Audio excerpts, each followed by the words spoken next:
వ్యక్తిని అని నువ్వు అనుకుంటే ఇగో రేవంత్ రెడ్డి మీద ఆ బాధ్యత పెడుతున్నావు. నువ్వు ఈ బాధ్యత తీసుకొని మమ్మల్ని ఎవరి ఇంట్లోకి వాళ్ళని పంపించి ఎవరి భూమిలోకి వాళ్ళని పంపించి గౌరవంగా మమ్మల్ని సాగనంపే బాధ్యత మా వర్గాలకు సంబంధించిన వాడిని కాబట్టి నువ్వు ఈ బాధ్యత నెత్తి మీద వేసుకో.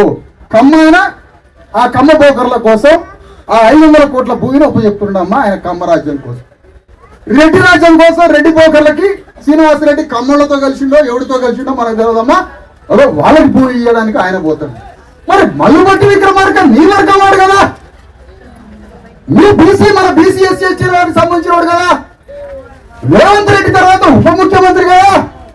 రేపు అక్కడ ఉన్నటువంటి సోనియా గాంధీ రాహుల్ గాంధీ నిర్ణయం తీసుకుంటే రేపే ముఖ్యమంత్రి ఎవరు అంటే మల్లుబట్టి పేరు వినపడుతుంది కదా. మరి నువ్వు ఏం చేస్తావు? మాకు మమ్మల్ని సమాధి కడతావా, మమ్మల్ని చంపుతావా, మమ్మల్ని ఆ ఇళ్లలోకి పంపుతావా, ఏం చేస్తావు? అందుకనే మల్లుబట్టి విక్రమార్క ఇందులో ఈ నేరంలో భాగస్తుడు కాదు అని మేము నమ్ముతాం. మరి నా నేరస్తుడు నువ్వు కాదంటే మమ్మల్ని ఆ ఇళ్లలోకి పంపు.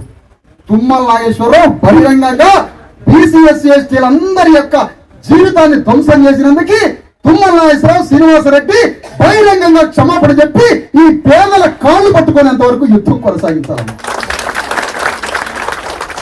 ఈ పోరాటంలో మంచిది